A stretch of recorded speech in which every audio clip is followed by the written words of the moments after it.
Recording now. Ladies and gentlemen, in this corner. So, Dan and Yanyas, by the way, we wanted to talk monkey, dog, star, right? Because all of you saw that. That's a monkey and a dog and a star. It's for the coffee shop I used to work at, Pete's Coffee. That's their little emblem.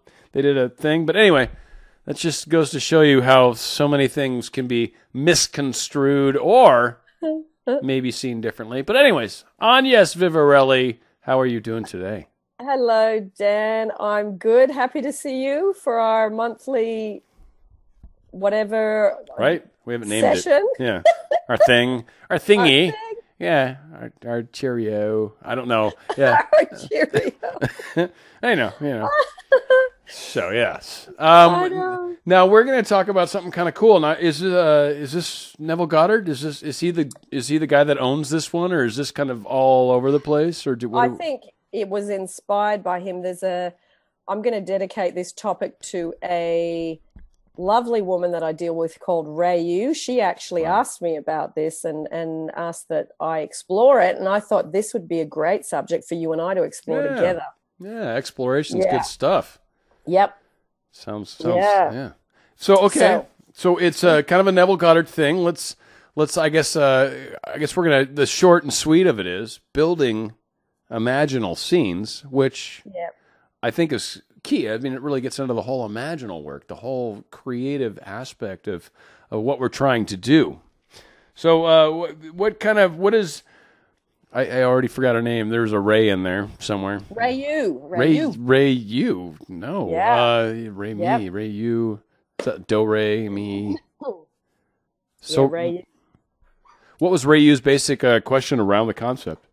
Just exploring. Just the exploration. How to build the scenes, like the mechanics of how to. And I thought, oh, that's a good subject, because a lot of people, I mean, we talk about, Neville, you and I, a lot, and about, create a scene, do it before you go to bed. But the how-to, we haven't really discussed how you do the scene, what you build, how you build it, how you put it together. Well, one place I want to do, let's step back from a small section, and so we will get into the how-tos for sure, but even further out, when we are trying to create a scene in the future. Say, for example, a lot of people seem to be fond of trying to get relationships going on, be it exes back, be it back together with somebody, be it with someone they're friends with, be it some person they've never met. Yep. Are there levels to it? Do we try to figure out multiple scenes? You know what I mean? Like in a movie, how it's like ching, ching, ching, ching, ching, ching, ching, ching, right? And if you have enough of these scenes, it becomes kind of real. Or do we think about like a primary scene and really fill in all the details? And, it's way down the road, so a lot of things obviously have to fill in for that to happen. What are your kind of thoughts on that regard, I guess? Well, I'll give you an example. When I wanted to travel and I didn't have any money, I wanted to work out a scene where I was in the south of France, I was in London, I was in, the Greek islands, wherever it was. So I'd go through these places one by one. And then I'd be thinking, oh, but there's other places I want to go to, and I don't want to be limited to just those. And then it made the imaginal scene way too long. So I was thinking, okay, Neville talks about implying things. You have to create things that imply the end result that you want. And I was thinking about that, and I thought, okay, how can I imply that I'm traveling without actually visualizing or imagining particular places? So I thought, okay, I want to reduce that, say 4 or 5 places, down to something that's quite short that implies travel. So what I did was I broke it down into 2 sections. Firstly, I would feel myself sitting on the plane, clipping on my seatbelt, taking off. Oh, by the way, for those of you that don't know, the clasp, it goes in and then it unclasps and then you can pull it out. And here's how you tighten it. Sorry, I always wanted to do that. And the exits, there's 2 on the front, both sides of the wings, and in the back, and then 2 in the front. Sorry, anyways. Just so people can envision the plane flight. I'm just here to help on. Yes, I'm here to help. That's all I'm here to do. Hey, speaking of a little side salad, Right. and when you and I were just talking about comedy, A Waldorf. you know how really boring those ads are on the plane where they tell you all the stuff and you kind of just yawn and look out the window when you've been on a plane a few times? Yeah. I'm going to check out the British Airways. They've got all the comedians from their country. No, really? Doing different sections. Yeah, the guy from Love Actually's in it. No way. Yeah, it is so brilliant. I'm actually going to put the link to the YouTube down below. Yeah, that's a side salad worth having right there. Yeah. That light, and it's light dressing too, people. Unreal. Light dressing, not a lot of calories. Just remember that. Yeah, remember that. light dressing. Good light for dressing. you. Yes. But it was rivetingly not only good, but funny. So Nice. there we go. Nice, Side nice, dish. Nice. That's a So- delicious side dish. Back to where we were. What was I talking about? The 2 scenes. Yes. The airplane and the clipping. So I would imagine these 2 scenes that would imply, as Neville talked about, me traveling. So get on the plane, put the bag up, clip the thing in, sit back, look out the window, feel that feeling of the jet starting. You move to the runway and then you feel it take off and then you feel like the tail's dragging as you go up. So that was the first thing that implied I was traveling. The second thing was, if I was traveling, I would have a lot of passport stamps in my passport. So what I did was I imagined holding my passport and I would flip through the pages and I would see all these different stamps. And what I did was I went to Google Images and I looked up all these stamps from all the countries that I wanted to go to. Now, these days, they don't do passport stamps because it goes through that little ATM machine and they're biometric passports. But my head is still used to seeing stamps, so that worked for me. Okay. So I did the flipping and I did the taking off in the plane. I did not go imaginally through all my countries. So I reduced it down to 2 things that I could do in literally probably 5 minutes. So doing that was much easier. It was a much tighter scene. Image-wise, it was much more condensed and it was much more simple rather than looking at all these monuments and, smashing my optic nerve with too many tourist attractions. Right. Now, from my standpoint, I think I've done something quite similar. As we've talked about, you and I've kind of got this new career job thing going on. And what I manifested in that regard is really, professionally at least, really what I was after. I'm working from home, which is awesome, but I get to travel a little bit, and I enjoy that little bit of travel, a little bit of going someplace, kind of experiencing their little area and, having the company pay for it while you're there, which is always nice, right? But you got that whole experience, and you don't have to do it all the time, and it's, it just kind of keeps things fresh and lively. So I managed to do all that with everything else. And it's that when you kind of, at least in my case, I kind of put out, and it's sort of like with my house too. I guess I'm going to fold that in while I'm on the subject. Like I need to get it painted. I needed to get the floors done right. There's this whole, I needed more money. I needed kind of a different kind of position than what I was currently doing. So I needed these levels of freedom that I now kind of have, especially the working from home. And in that kind of created this perfect scenario. And it came to me. It was them reaching out to me. And that's, again, it's when we manifest what we're really after. What is it that you're really trying to accomplish? I think it's good to have that. For me, it's just because I don't know what the heck all the little hows are going to be, and I've been very open and free, and that's been my kind of take on it. I'm not very structured. I like just kind of going where stuff takes me next week. Yeah. And this sort of popped out of the blue, and it was just like, wow, I could not have picked a better scenario, and I was plenty happy where I was working. It wasn't even an issue of not liking that, and everything was working fine. But then, boom, this happened. It's like, oh my gosh, that's like even better. So yeah. That's one of the things, but I like where you're at, because instead of doing a lot of plane trips individually, that's ridiculous. Like the concept of I am at a place where I can travel abundantly over and over, here and there, wherever I want, where if I want to just pick it up and take a movie camera with me and you know, and a microphone, and throw that in a suitcase, and off I go. I can really technically work anywhere, right? I mean, I'm working from home, so I'm the same way. As long as I got an internet, I can go anywhere. Yeah. So it is that level of freedom where you can just kind of go, and now all of a sudden money's not an issue. So I like the fact that you build the scenes from that regard. But, and here's the question I posed to you, I do think there's probably people that maybe have a harder time looking that far out with their particular situation, or maybe that far out is too far, and limiting it to a first date, for example. Yeah. So let's micro step it back. Let's give it an example for somebody that is trying to get a situation going, trying to, maybe they're getting back together. Maybe it's a first date. Maybe it's a first date as they're back together, right? Whatever the case is.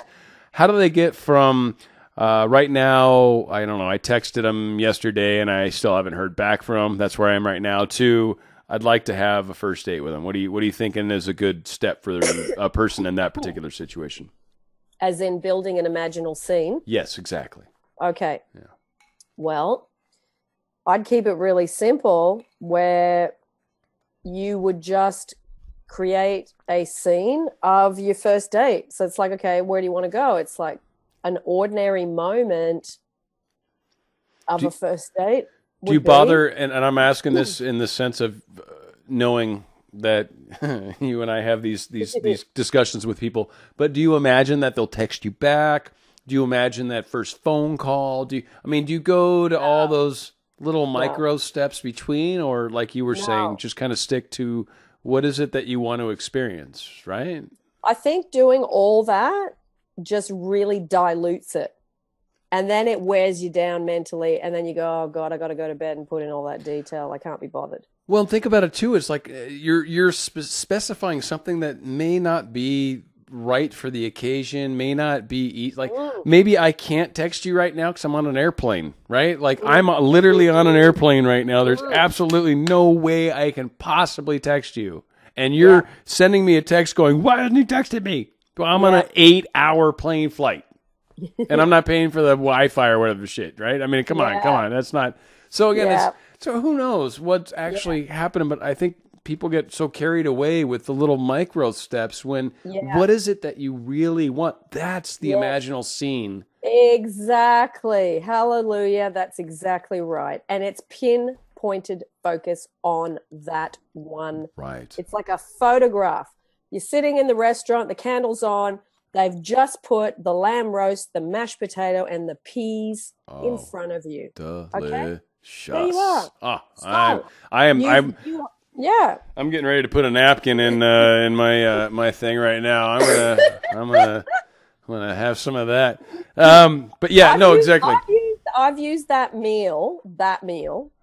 Peas, lamb roast, mashed potato in many of my imaginal scenes because it's one of my favorite meals. Well, there you so go. If I'm going to have a meal with someone, that's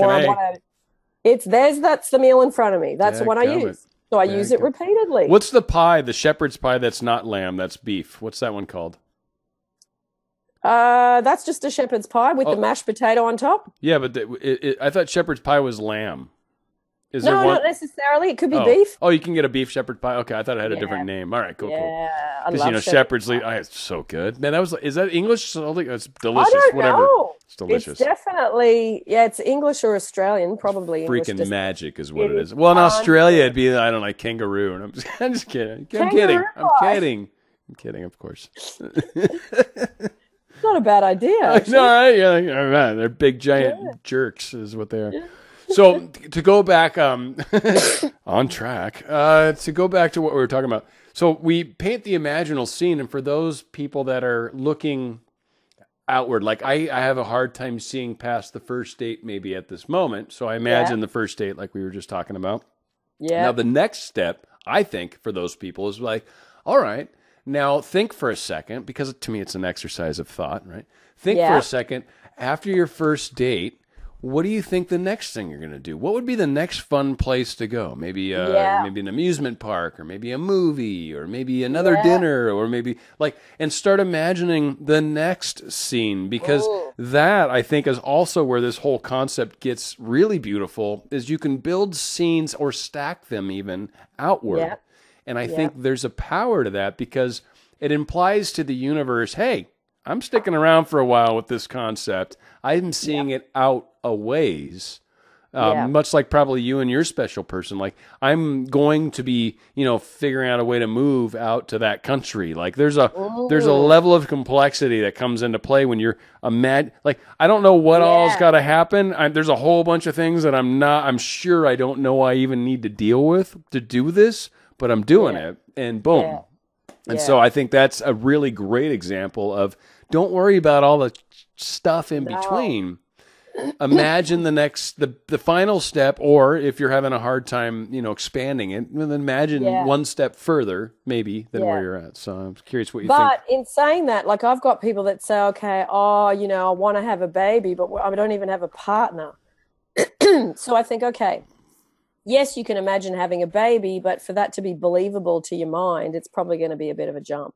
So better off focusing on an imaginal scene that feels reasonably believable, as in that you meet somebody. Wait. You mean meet somebody before having a child? Wait, what? Might be an Agnes, that's insanity. What? Yeah. It's better for a hatchling to have two parents, really. That even know each other, apparently two parents, not just test tube A, test tube B. Oh, exactly. There you go. There you go. Anyway. So, and hey, rewinding back a little bit further to that airplane thing that I was talking about, building the imaginal scenes for that. Yes. The other thing I used to do, I just remembered it, is when I would be out and about just wandering around shopping, or, on my walk or exercising, whatever, if I saw a plane going past up above me, I would look at it, I'd stop for a second, and I'd go, I love flying in planes. And I would just enjoy that moment. But the thing is, it's like now I don't have to say it anymore, because I'm traveling all the time, and I do not want to increase traveling anymore. Yeah, right. You're like, I'm doing plenty. Done. Yeah, I just happened to be the other day, I was smelling like diesel fumes or something from a car in front of me, and I'm like, that smells so much like plane fuel for some reason right now. I'm like, oh no, too much of that right now. Too much. Yeah. Well, Abraham Hicks talks about having demanifestation sessions when you start manifesting stuff. I remember thinking, who would need to demanifest? And I thought, because I didn't have anything at that time. Right.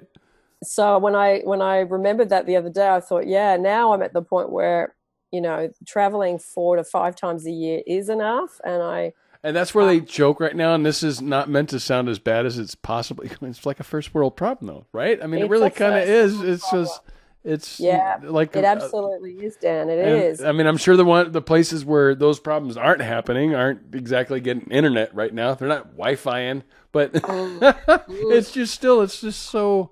I know. It's amazing. And our parents wouldn't have had this opportunity because they didn't live in the internet age. Right. Well, they were busy walking uphill both ways everywhere. I don't know how you do that, but that's just a waste of time. So you should switch directions somewhere. Anyway. Yes. Or get one of those potato sacks and slide. Oh.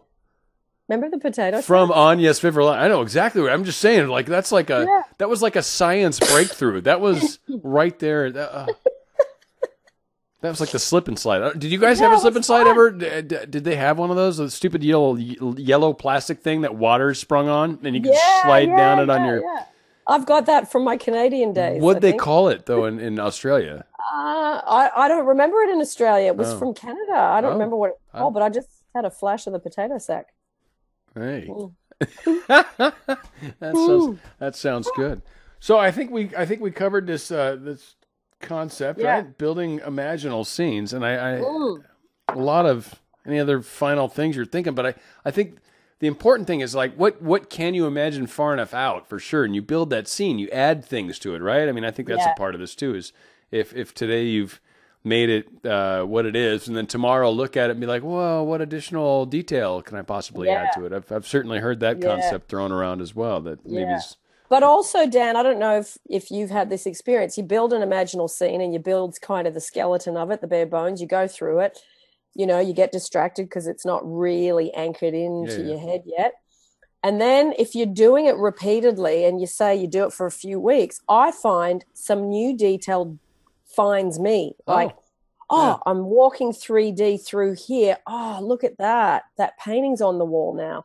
That carpet is purple instead of it was colorless before. So you once you get the skeleton structure in, you can kind of use a paintbrush and color it in, or things that you really like will jump into the imaginal scene.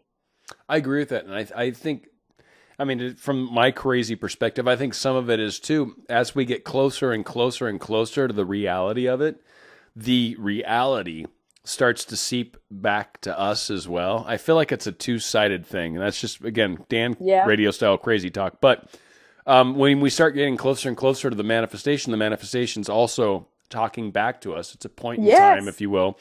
And that's where I feel like sometimes those details, because we don't really care. I don't really care that the carpet's lavender versus purple. Well, the carpet, that'd be a horrible color for carpet, but whatever the hell. But whatever, right? But I mean, I don't care what exact, is it lavender? Is it burgundy? Is it whatever the shit? And it comes to us getting closer to it. Now all of a sudden it's telling us, hey, here's the color. And you're like, oh yeah, that'll work. That's a beautiful color. Yeah. So it is. I think sometimes like, on the details that we don't care about, they start to fill in themselves too, or we find each other, or however we want to see that.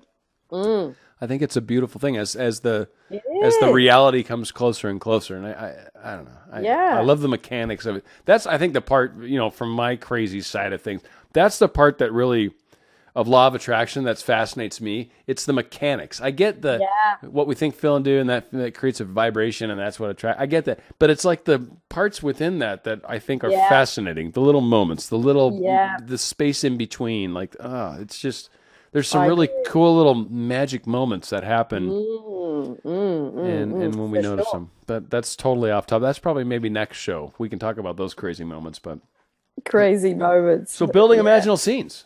Yeah. Agnes Vivarelli style. Oh, yeah. By the way, and I don't know if this is right, so if not, you can do the one prior. But do you have a new book out? Right?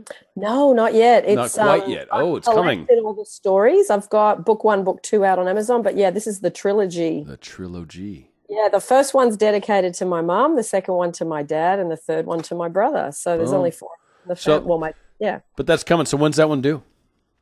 I don't know. It's got to go to edit, book design, layout, all that stuff. That's really not my forte. But somebody else. You talk about it like, listen to her. This Mrs. Writer over here. Well, so it's got to go to book review, and then there's like a panel of people, and there's.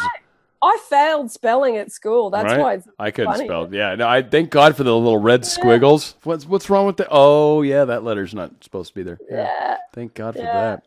Well, that's fantastic. I appreciate your time, and I hope everyone kind of feels this. Especially Ray person. Rayu. Right? Why can't I remember that? I know it's like a really cool name. Cool name. And I hope she's okay with the fact that I've just been playing. I'm having fun. It's not anything. It's just me being me.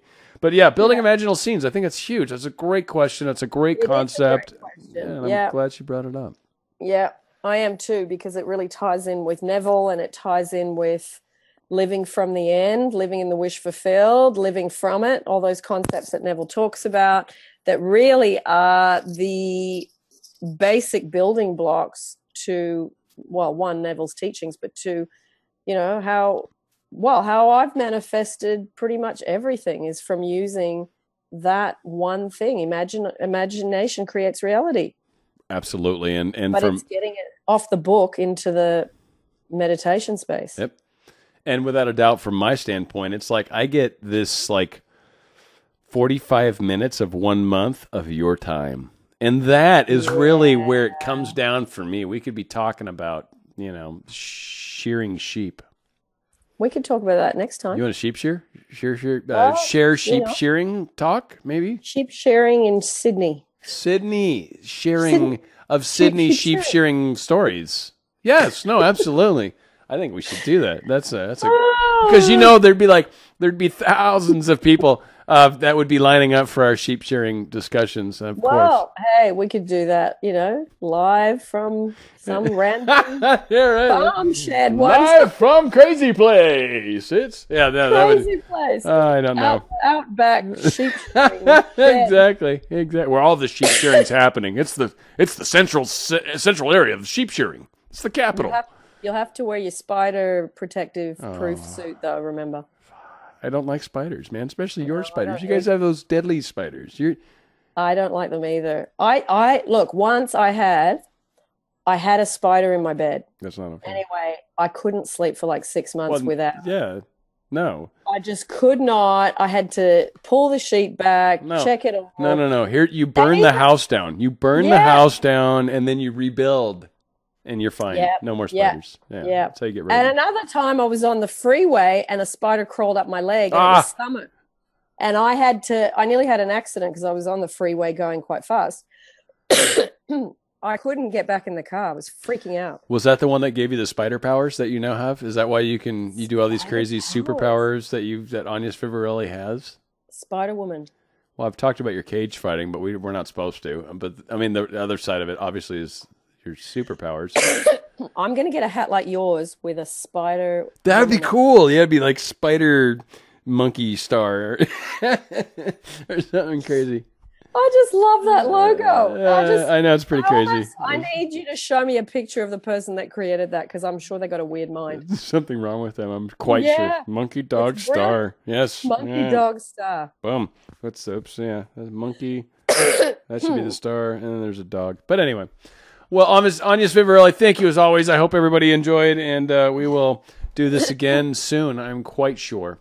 We will, Dan. Yes. Thanks for the breaking down of creating. What was it? Building Imaginal Scenes. Building Imaginal Scenes. Ray you. Thank you. Ray you. Yes, Ray you and Ray all of us. I love this. I'm so sorry. I love it. It's great. That's the best. Thank you, everybody. Bye, everyone. Bye. I have problems.